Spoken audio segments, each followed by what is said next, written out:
between Ukraine and Russia.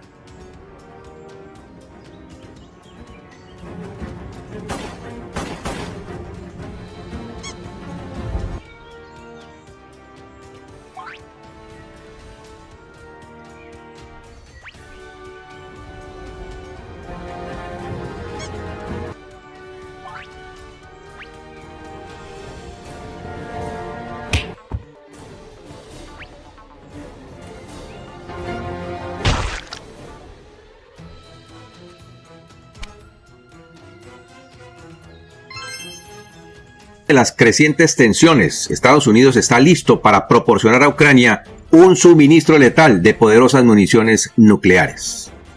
Mientras tanto, Vladimir Putin, en su desespero, hace cambiar las leyes de reclutamiento en busca de más soldados, al tiempo que Cuba alza su voz de protesta por el reclutamiento de sus soldados por parte del Kremlin para introducirlos en la guerra de Ucrania.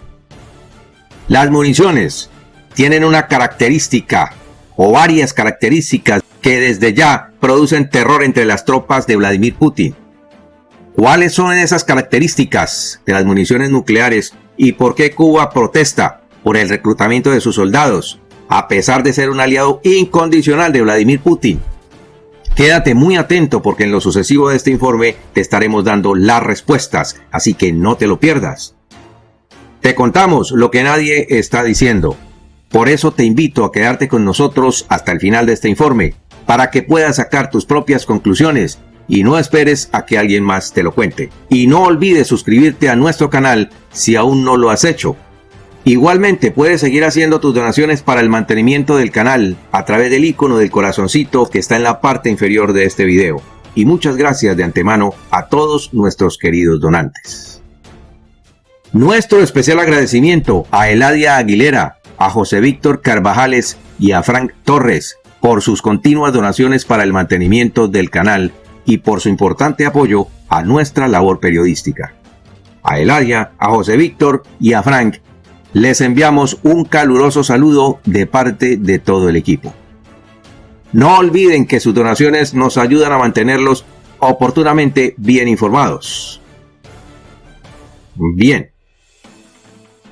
Las rondas de municiones nucleares que los Estados Unidos está enviando a Kiev son también conocidas como municiones perforantes, especialmente diseñadas por los Estados Unidos y se crearon inicialmente durante la era de la Guerra Fría para apuntar específicamente a los tanques soviéticos, incluidos los tanques T-72, a los que ahora se enfrenta Ucrania. El objetivo del suministro de estos proyectiles de uranio empobrecido a Ucrania es ayudar en su contraofensiva contra las fuerzas rusas. Siguiendo el ejemplo del gobierno británico, Estados Unidos ha dado este controvertido paso, que está provocando escalofríos en el Ministerio de la Defensa ruso. Imagínate el potencial destructivo de estas balas nucleares, que explotan al impactar, dejando un rastro de destrucción que vuelve todo pedazos. En las próximas semanas, Ucrania recibirá 31 tanques M1A1 Abrams, que estarán cargados con proyectiles de 120 milímetros. Estos proyectiles están hechos de uranio empobrecido, un subproducto producido durante la creación del uranio enriquecido para combustible y armas nucleares. Este tipo de uranio no tiene el mismo poder que la variedad enriquecida que se utiliza para las reacciones nucleares, pero es mucho más denso que el plomo. La otra característica es que los proyectiles se calientan en el instante del impacto y estallan, teniendo la capacidad de partir un tanque en dos y volverlo literalmente añicos, según lo que se describe. El uranio empobrecido utilizado para la construcción de este tipo de supermunición tiene muy baja reactividad, pero conserva la capacidad de destrozar literalmente un tanque, un equipo de artillería, y esto es lo que más aterra a las tropas rusas. Por su parte, Edward Heist, experto nuclear de la institución de investigación sin fines de lucro llamada RAND, explica por qué se usa el uranio empobrecido como proyectil. Él dice que su alta densidad es lo que la convierte en la mejor opción para enfrentar a los tanques rusos. Por otro lado, Scott Boston, otro analista senior de defensa de RAND, dice que la bala se convierte en un proyectil de metal exótico de alta velocidad cuando se dispara. El blindaje del tanque no puede detenerlo y la munición crea rápidamente una explosión cegadora al hacer contacto, agregó este experto. Debido al intenso calor, no es raro entonces que el combustible y las municiones del tanque se enciendan, provocando una conflagración de grandes proporciones.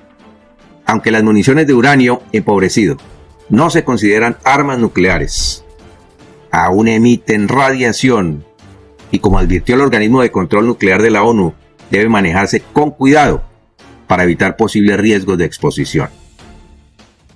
Pero el uranio empobrecido no solo se puede utilizar en la fabricación de proyectiles, sino también en la creación de escudos protectores para los tanques.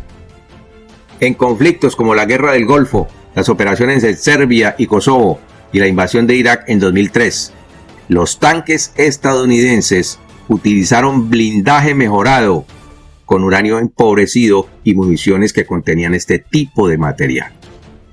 La inhalación o ingestión de partículas, producto de la pulverización, puede causar dañar los riñones, y las altas concentraciones provocan insuficiencia renal, afirman los expertos.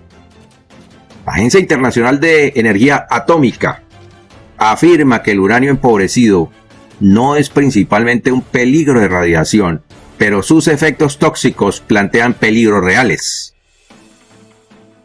La decisión del Departamento de Defensa de los Estados Unidos fue denunciada por la Embajada rusa en Washington, acusando a Estados Unidos de engañarse, ojo con esta expresión, respecto de la contraofensiva ucraniana. Y no es que se estén engañando, como dice la embajada rusa. Lo que sucede es que sus soldados estarán expuestos al polvo radioactivo y eso es lo que más les preocupa. Llevan meses amenazando con un ataque nuclear a Ucrania y a Occidente, y ahora que se verán expuestos a la radiación, sí tienen temor. La embajada rusa criticó la decisión estadounidense y la calificó de señal de inhumanidad. Los desvaríos en las redes sociales de la portavoz del Ministerio de Asuntos Exteriores ruso, María Zaharova, han llevado a que surjan preguntas sobre los motivos que están detrás de esta decisión. Algunos internautas se están preguntando si se basaron en pura estupidez o si quienes toman las decisiones estaban siendo intencionalmente engañosos, refiriéndose a los funcionarios del Pentágono. No obstante, los expertos dicen que quienes estén expuestos a la radiación y sean tratados oportunamente para descontaminarse, no sufrirán daños.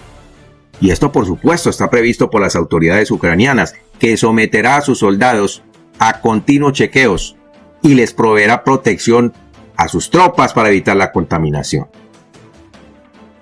Las preocupaciones previas de Rusia con respecto a la exhibición británica de tales armas ya se han expresado públicamente y el mandatario ruso Vladimir Putin incluso insinuó una represalia nuclear, incluido el despliegue de armamento táctico en Bielorrusia, algo que ya se hizo. Por su lado, un vocero del Pentágono dijo que los tanques M1A1 Abrams no necesitarán ser modificados para disparar estas municiones y que serán usados en la fase de recuperación de la península de Crimea. Entonces, aquí la pregunta es, ¿por qué en Crimea? Un informe de inteligencia de los Estados Unidos señala que el líder de la Federación Rusa tiene cierta cantidad de tanques acumulados en Crimea para defender la península en su último esfuerzo por conservar el trofeo de guerra anexado ilegalmente en 2014. Entre los tanques que supuestamente Vladimir Putin tiene reservados para la batalla épica en Crimea están los T-80, los T-90 y el tan promocionado tanque Armata. Al vocero se le preguntó por qué decidieron enviar munición de uranio empobrecido a los ucranianos, y el vocero insinuó que los estrategas de defensa del Pentágono quieren acabar con los últimos tanques rusos en Crimea y quieren hacerlo de una vez. Por su parte, un informe del Ministerio de la Defensa de Ucrania dijo que el puente de Kerch está siendo atacado por las tropas de Zelensky y que ya han conseguido dejar varios tramos que son irreparables. La semana pasada incluso el líder de la Federación Rusa se refirió a los daños ocasionados al puente por los ataques, diciendo que han dejado varios tramos que no pueden ser reparados en el mediano plazo. Y esto es importante porque no podrán reponer los tanques dañados en la batalla épica por Crimea. Esto confirma que pronto esta vía que Rusia utiliza para el abastecimiento de sus tropas está siendo aniquilada dentro del plan de los ucranianos para romper la logística de los rusos. Por otro lado, la Duma estatal había prohibido previamente a Wagner reclutar presos en las prisiones rusas, pero la extrema necesidad de tropas de Vladimir Putin lo llevó a cambiar la ley. En un comunicado emitido este martes, la Duma estatal anunció los detalles de esta decisión que se considera extraordinaria. La Duma estatal ha causado revuelo en el escenario mundial al aprobar un proyecto de ley que ofrece amnistía a los delincuentes que decidan servir en el ejército ruso en el conflicto de Ucrania. A la par de esta noticia, se conoció la protesta del gobierno cubano por el reclutamiento de sus soldados para la guerra en Ucrania, lo que vamos a mirar dentro de un momento. El intento de Rusia de aumentar el número de tropas durante las etapas iniciales de la contraofensiva de Ucrania a mediados de este año ha llevado a una medida significativa por parte de la nación federada. El reclutamiento de reclusos y sospechosos de delitos para el actual conflicto ucraniano, que inicialmente fue implementado por el contratista militar privado Wagner el año anterior, ahora se ha formalizado a través de una legislación. Es tal el desespero de Vladimir Putin que ha tenido que llegar a esta lamentable situación de depender de los convictos que una vez fueron considerados enemigos de la sociedad rusa por cometer diversos delitos y que ahora son considerados la tabla de salvación del Kremlin. Sin embargo, como informó el Moscow Times, en los primeros meses del 2023, el Ministerio de la Defensa ruso había asumido el control del reclutamiento en prisiones, oponiéndose a que los prisioneros hicieran parte del grupo armado. En esa oportunidad, el oligarca informante dijo que el jefe del Estado Mayor, el general Valery Gerasimov, había impuesto la orden para debilitar al grupo Wagner, que se mostraba como su más enconado rival en Ucrania, toda vez que le estaba quitando todos los honores. Luego de prohibir el reclutamiento de presidiarios, Gerasimov procedió a limitar la cantidad de municiones, la logística y a quitarle apoyo de transporte a Yevgeny Prigozhin, lo que resultó en los enfrentamientos que ya todos conocimos. Este martes, la Duma estatal dio un paso inesperado al revelar una declaración que establece ciertos principios para lo que ellos llaman una empresa sin precedentes.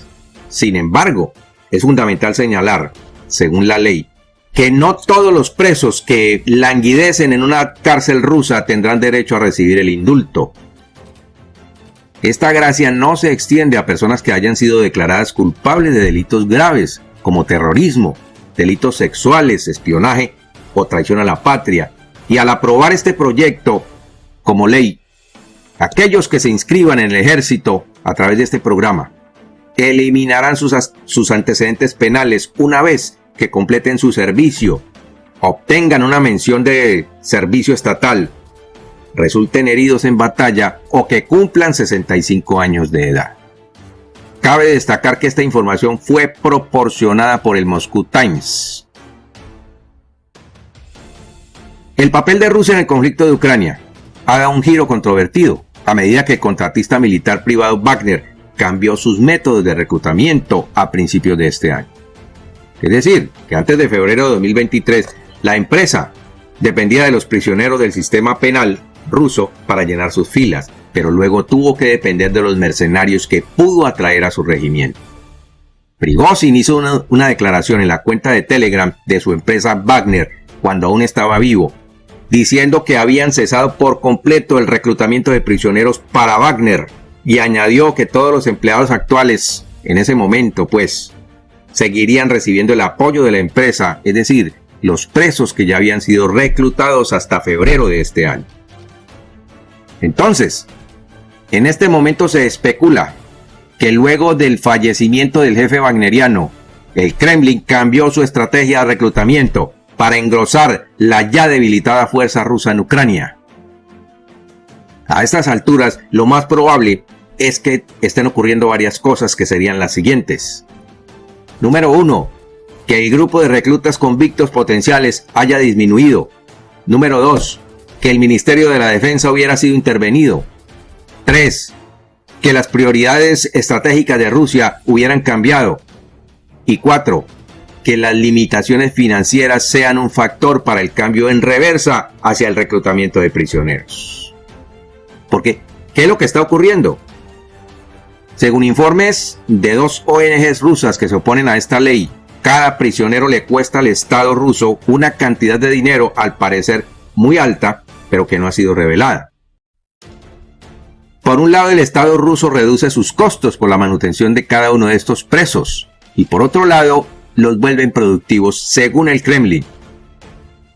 Quitarse la carga de manejar a los prisioneros o de mantenerlos es una meta que el régimen tiene para bajar costos. En cambio, esos mismos costos los van a trasladar para pagar los servicios militares de esos prisioneros que se unan al ejército. Entonces, cuando estaba Prigozhin, el reclutamiento de prisioneros era malo. ¿Y ahora por qué no lo es? ¿Te das cuenta hasta dónde ha llegado el desespero del líder ruso? Por otra parte, en un programa anterior analizábamos la noticia del reclutamiento de soldados en Kazajistán por parte del Kremlin, a través de una empresa o una compañía que ofrece empleo, que está ubicada en la Siberia rusa, y que fue contratada por el líder del Kremlin. Pues ese plan no les dio resultado, motivo por el cual tuvieron que replantear esta ley de aprobación express para reclutar convictos para la guerra. Y no contentos con esto, están reclutando soldados en la isla de Cuba. ¿Qué te parece esto? El régimen cubano ha denunciado la existencia de una red de trata de personas, así lo llaman, en Rusia, que recluta soldados para la guerra en Ucrania. Sin embargo, el régimen cubano no reconoce que están haciendo lo mismo cuando envían médicos como esclavos laborales a otros países, bajo condiciones inhumanas. Eso es trata de personas. Pues resulta que el régimen castrista está furioso con la empresa que recluta soldados para el gobierno ruso, porque excedió el número de mercenarios autorizados y quiere cobrar por los soldados extra que Rusia se está llevando, igual que hace con los médicos por quienes cobra entre $7,000 y $8,000 mensuales para pagarles únicamente el 15 o el 20% de ese valor, quedándose con el resto del dinero. Entonces, entendimos por qué están furiosos los miembros del régimen castrista. Y por hoy hemos terminado nuestro informe. Esperamos tus comentarios al respecto. Que Dios te bendiga y nos vemos en nuestro siguiente programa. Si no puedes aportar económicamente al canal, suscríbete, comenta y comparte. Esto ayudará mucho a seguir informando.